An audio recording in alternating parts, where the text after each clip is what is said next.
José Gregorio Contreras, profesor, nos va a decir precisamente por qué en las escuelas de ciencia política, más allá de las escuelas de diplomacia, hay futuros diplomáticos. Muy buenas tardes. Lo importante es que la política y la diplomacia están unidas y son dos disciplinas bien importantes en el mundo de hoy mucho más. Conocer un internacionalista que conozca la ciencia política, podríamos decir que está en un área completa de su ámbito de estudio. Porque, ¿qué hace la ciencia política? Estudiar el poder. ¿Y qué son las relaciones internacionales? Relaciones de poder. Y donde la diplomacia se impone, estos conocimientos conjugados son fundamentales mucho más en el mundo de hoy, que es un mundo interrelacionado, un mundo que avanza hacia la globalización y que obliga a los gobernantes a entenderse, al diálogo. Ya en América Latina es un imperativo de la ciencia política la consulta electoral, o sea, nadie evade la consulta electoral en los periodos en que está señalado. Hubo elecciones en Perú, en Argentina, estamos en proceso electoral en Ecuador. ¿Cómo ves esas elecciones en Ecuador?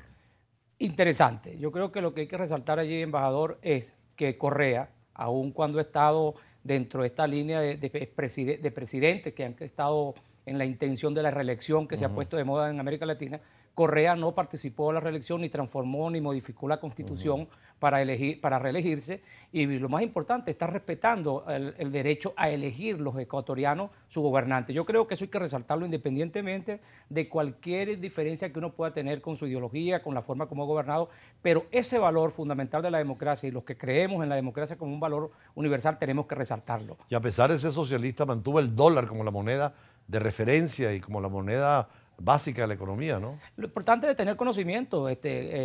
Correa viene de ser un estudioso del tema de la economía en los Estados Unidos y tener conocimiento. En Bélgica, estudió en Lovaina también. Así es, y de tener formación, porque el mundo de hoy es un mundo que ya los dogmas ideológicos no tienen sentido, y lo demostró. Ahí está Ecuador. Ecuador creció económicamente y con mejores condiciones económicas que nosotros, y hablaba de su socialismo, pero ese socialismo no llevó a la ruina de Ecuador, ni sometió a los partidos políticos, ni disgregó a la sociedad ecuatoriana. De hecho, hay segunda vuelta en Ecuador. Qué interesante sería que en Venezuela hubiera segunda vuelta, porque el presidente que llega con un mayor apoyo y no entre varias opciones con una minoría. Eso incluso se está discutiendo en Venezuela desde hace mucho tiempo, de la reelección. Yo no sé, en verdad, estando en la constituyente en aquel momento se planteó, pero bueno, habían las pretensiones de la reelección y del presidencialismo, pero es una fórmula interesante de estudiar, porque la reelección le da mucha legitimidad y además le da al juego a la negociación, al entendimiento entre las partes, y eso es una cultura que hay que implementar en Latinoamérica.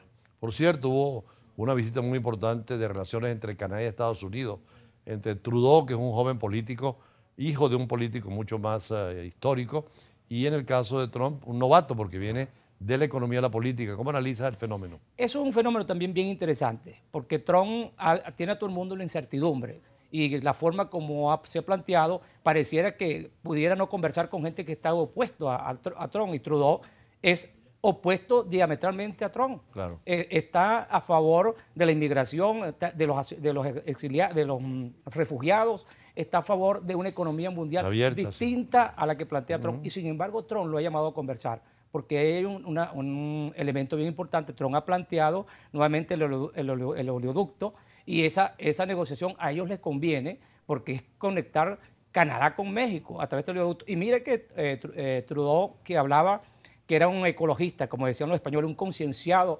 ecologista, está de acuerdo con esta propuesta de Trump, porque sabe la cantidad de empleo que va a generar en su país. Que por cierto, Barack Obama había frenado esos desarrollos de transporte por oleoducto. Claro, lo vetó por la gran lucha que tuvo el movimiento ecológico, y este Trudeau es muy amigo del presidente Obama, pero sin embargo los dos gobiernos, mejor dicho, las dos ideologías, liberal y conservadora de Canadá, están de acuerdo que eso va a generar un conjunto de empleo para su país, y es lo importante, porque lo que hay que buscar es la buena vida y las buenas condiciones para los ciudadanos de su país. Se habla que la política occidental desde los griegos era muy racional, tal vez más apolínea que dionisíaca, en ese dilema que tenían los griegos. Hoy en día pareciera más dionisíaca, más emocional, más momentánea, y se ha perdido esa racionalidad, esa arquitectura del pensamiento.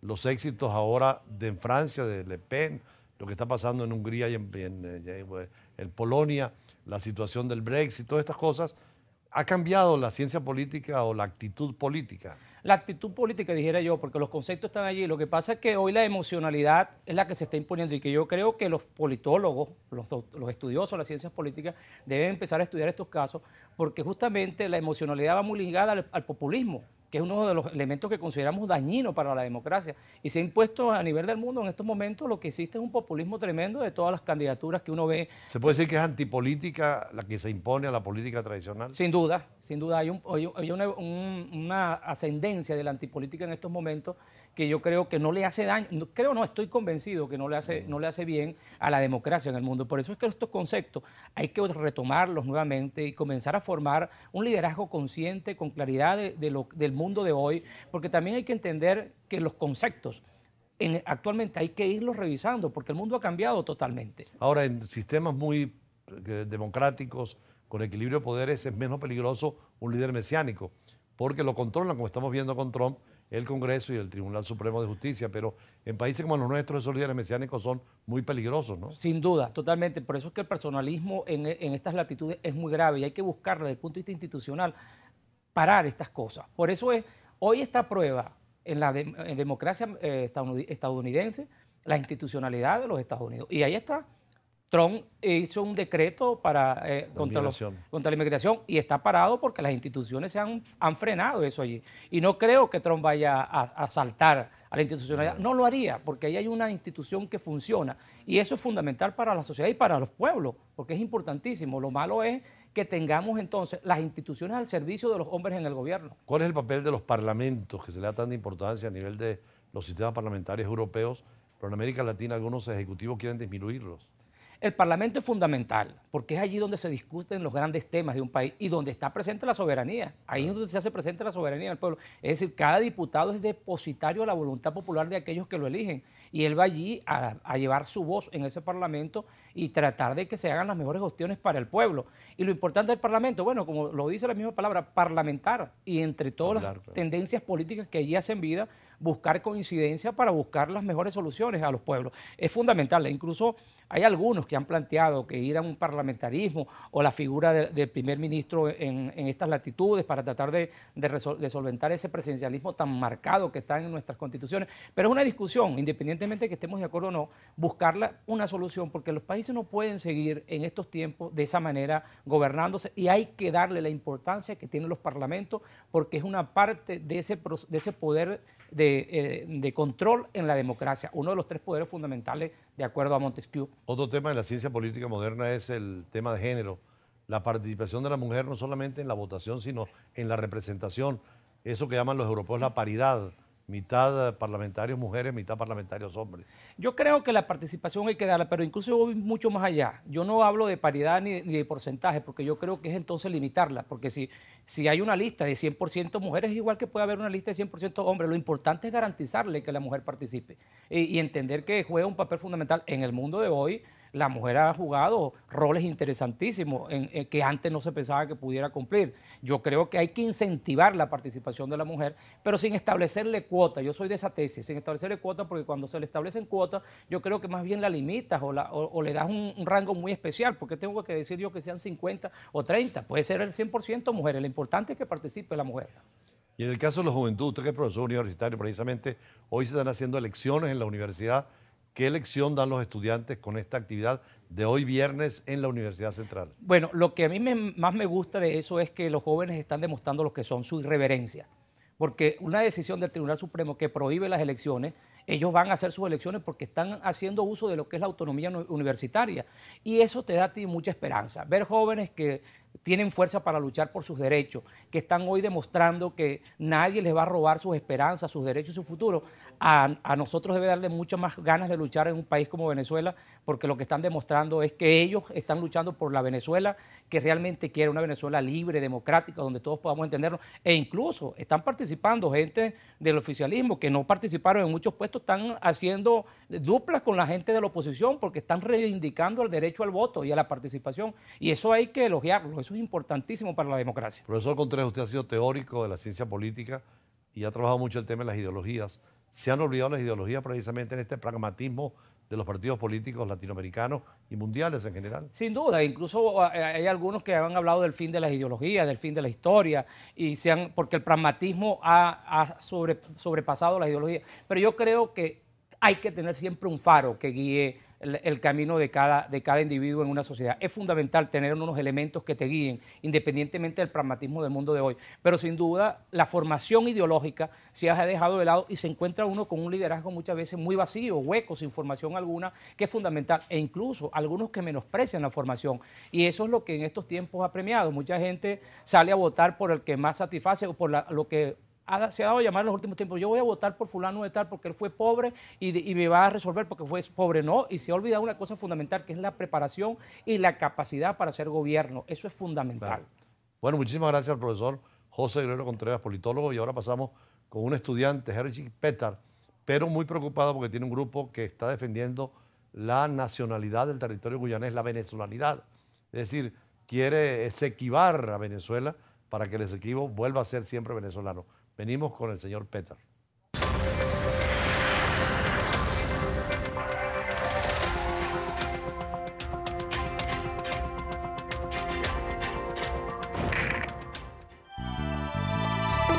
Usted está viendo Brújula Internacional.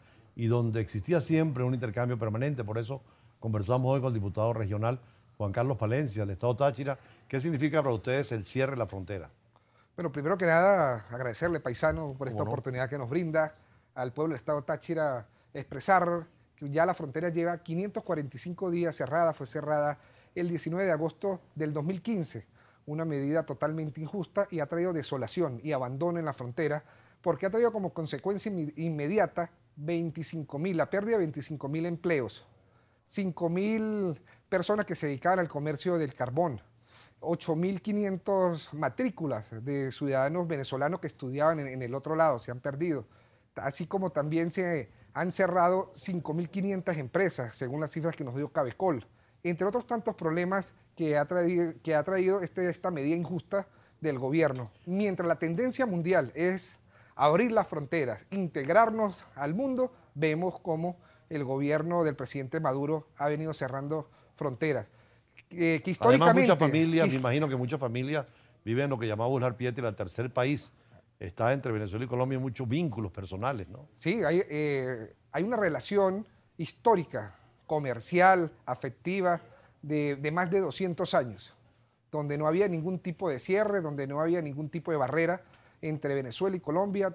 Todos íbamos hacia Colombia y los colombianos venían hacia Venezuela. ¿Cuáles son los puntos más neurálgicos, fundamentales, en esa frontera del Táchira con Colombia? San Antonio Ureña y La Fría, Puerto Santander. Esos son los principales pasos, pero vemos con preocupación cómo ha traído consecuencias negativas, más que todo para Venezuela, este cierre de frontera, porque ha disminuido su capacidad económica, ha traído una grave crisis económica al pueblo de la frontera. Ustedes en eso están unidos, todos los tachirenses, pidiendo precisamente esa apertura permanente. Es un clamor que tiene el pueblo del Táchira y aprovecho esta tribuna para decirle al gobierno nacional, al presidente Maduro, de que abra la frontera. Ya no hay razones para que se mantenga la frontera cerrada. Nosotros creemos en la integración, nosotros creemos en la hermandad de estos dos pueblos hermanos que tienen más de 200 años entre lazos amistosos y lazos consanguíneos y lazos comerciales. ¿Qué ha hecho la Asamblea Regional de Parlamentarios? Ustedes, miembros del Parlamento por uno de los partidos de la unidad, ¿no? Sí, yo soy diputado por Acción Democrática, llevamos un derecho de palabra en el seno del Consejo Legislativo Regional, donde hicimos un exhorto al gobierno nacional para que abriera la frontera, y el gobernador del estado Táchira, José Gregorio Bielma Moré, en lugar de ponerse del lado de los tachirenses, se puso del lado del gobierno nacional. Él es tachirense también, estudió en La Grita, creo, ¿no? Estudió en La Grita, en el Liceo Militar Jáuregui, pero está en contra de los tachirenses porque él fue el que le pidió al presidente aquel 19 de agosto del 2015 que cerrara la frontera, injustamente por unos presuntos ataques que hubo a unos militares venezolanos. Ese tema también es muy importante porque ahora que hay el proceso de paz en Colombia, se dice que muchos guerrilleros que no se acogen al proceso de paz pueden venir a crear problemas en esa larga frontera tachirense y colombiana. Nosotros, los factores democráticos del Estado Táchira, apoyamos el proceso de paz que vive el pueblo de Colombia, el hermano pueblo de Colombia, pero en verdad nos preocupa que el gobierno venezolano no se preparó para este proceso de paz.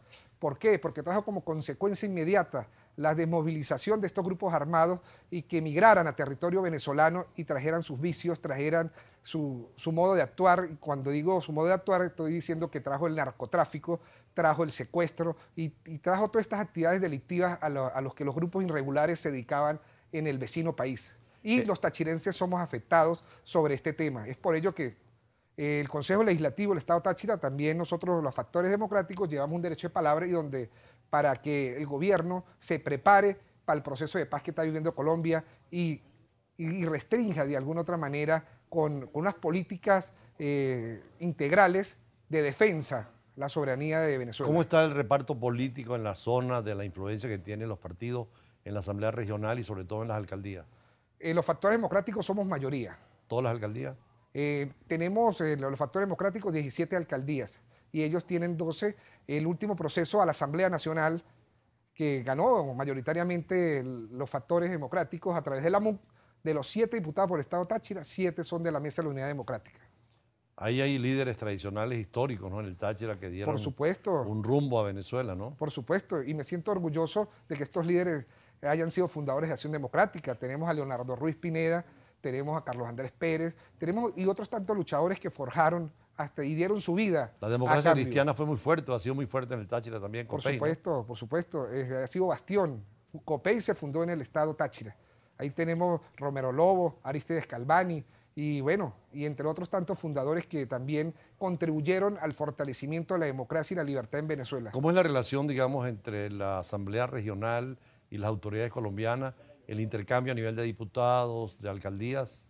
Bueno, nosotros siempre hemos abogado por la integración y había una asamblea regional fronteriza, pero con el cierre de esta frontera ya no existe esta asamblea regional fronteriza y esto es una consecuencia directa. Quien cerró la frontera fue el gobierno venezolano. Ahora nos trajo una consecuencia de que el gobierno colombiano le está poniendo restricciones. Cada día hay más restricciones de tránsito para los venezolanos que vamos a la ciudad de Cúcuta a adquirir algún medicamento o adquirir alimentos.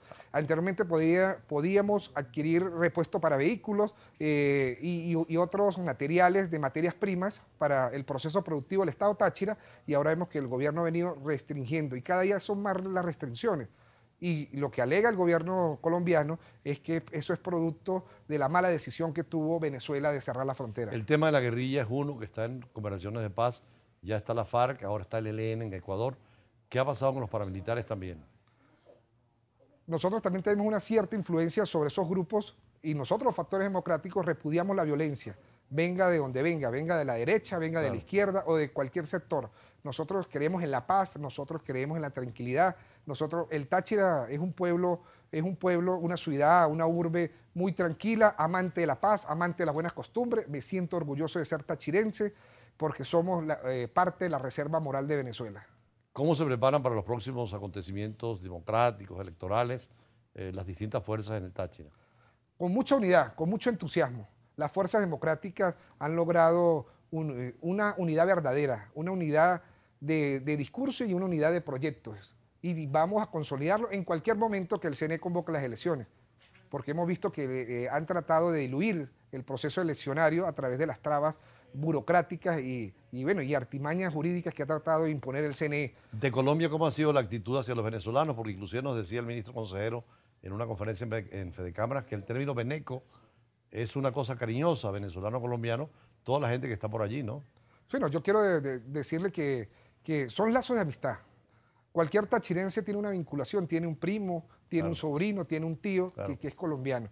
No entendemos por qué el diputado Diosdado Cabello se ha empeñado en crear un problema personal, una pelea con el vicepresidente de la República de Colombia. Y bueno, y nosotros no compartimos este tipo de situaciones, no compartimos este tipo de peleas porque somos dos pueblos hermanos. Quien vive en el Táchira sabe la hermandad que existe con el hermano país Colombia. Bueno, muchísimas gracias al diputado a la Asamblea Regional, Carlos Palencia. Siempre podemos conversar, sobre todo después de que hayan nuevos acontecimientos, después de las elecciones, y esperemos que la frontera se abra porque nos conviene a los venezolanos y especialmente a los tachirenses, ¿no? Gracias, embajador. De verdad hacemos votos para que el gobierno tome conciencia y nos abra la frontera porque tenemos una grave crisis humanitaria de medicamentos y alimentos. Bueno, vamos a conversar después ya sobre la gran política a nivel nacional e internacional con el profesor de Ciencias Políticas, José Gregorio Contreras, quien nos va a conversar un poco del fenómeno latinoamericano y las elecciones en Ecuador. Ya regresamos. Siempre hasta ahora el recorrido por los escenarios internacionales con el choque de las imágenes y la fuerza de las palabras. Hoy en Brasil se reúnen fiscales, autoridades encargadas de investigar la corrupción, sobre todo por el caso Odebrecht. Precisamente el gobierno de Brasil se siente en la responsabilidad de que una de sus empresas más importantes en la construcción y dentro de los negocios internacionales esté plagada de corrupción, donde desgraciadamente están implicados no solamente empresarios, sino también gobiernos y altas autoridades por la cantidad de dinero que dieron en sobornos. Precisamente las Naciones Unidas tienen 4 convenciones internacionales muy vinculadas. Desgraciadamente la Corte Penal Internacional, que funciona en La Haya, no toca a los 4 delitos fundamentales vinculados al derecho penal económico, como son en este caso el narcotráfico, el terrorismo, la delincuencia organizada y la corrupción. La Convención contra la Corrupción se firmó en Nueva York y precisamente obliga a los estados a tener leyes nacionales y tribunales nacionales para actuar contra la corrupción. Esta situación en Brasil es muy importante. Ahí está la fiscal de Venezuela y sería interesante ver cómo Venezuela también, como otros países de América Latina, y ya han procedido a repatriar capitales y a sancionar a los culpables. De los 14 países invitados asistieron, además del anfitrión Brasil, Argentina, Chile, Colombia, Ecuador, México, Panamá, Portugal, Perú, República Dominicana y Venezuela. Faltaron solo al encuentro los representantes de 3 naciones. La cita se convocó por 2 días. En este caso se investiga la financiación ilegal de campañas electorales, el pago de sobornos para obtener contratos de obras públicas u operaciones financieras irregulares. Asimismo, el expresidente de Perú, Alan García, declaró sin temor ante la Fiscalía como testigo en uno de los casos de supuesta corrupción que involucran a la constructora, a diferencia de Alejandro Toledo, quien se encuentra fugitivo por supuestamente haber recibido dinero de Odebrecht para facilitar sus negocios en el país. Por su parte, el defensor del pueblo de Perú, Walter Gutiérrez, afirmó que los socios de las empresas denunciadas por corrupción, como la constructora peruana Graña y Montero, tienen que ser investigadas por la justicia. Dayana Ferreira, Globovisión. Precisamente donde hay grandes democracias y aplican la justicia en materia de corrupción es el caso de Corea. La presidenta de Corea ha sido sacada del poder por acusaciones de corrupción. Y en el caso del Perú ya ha reintegrado al dinero que se dio en comisiones de Odebrecht para el Tesoro Nacional en función de obras públicas y beneficios para el país. Ojalá que en Venezuela también tengamos esa posibilidad de conocer los delitos y los responsables. Y vamos al corte, pero con esta nota que también tiene vinculación con el derecho penal económico, porque en Argentina el propio presidente Macri, que ha sido señalado no tanto por él, sino por su familia, vinculado con negociaciones económicas oscuras, ha tenido que declarar y hablar en este sentido. El presidente argentino Mauricio Macri ordenó al Ministerio de Comunicación iniciar una nueva negociación del acuerdo por la millonaria deuda de una empresa de su padre con el Estado, según dijo el jueves. Por eso yo lo he instruido al doctor Aguad a que volvamos a foja cero, porque lo bueno es que no hay ningún hecho consolidado. Acá no sucedió nada todavía. No se condonó, no se pagó, no se cobró. Un fiscal presentó el martes una denuncia judicial contra el presidente por supuesto perjuicio al Estado. No participé en nada de lo que llevó a cabo el ministro Aguad por obvias razones, porque quiero estar alejado de cualquier mala interpretación a que yo utilice mi cargo en beneficio de nadie. Macri había permanecido en silencio por el escándalo que desató críticas de la oposición y de la alianza oficialista de centroderecha Cambiemos.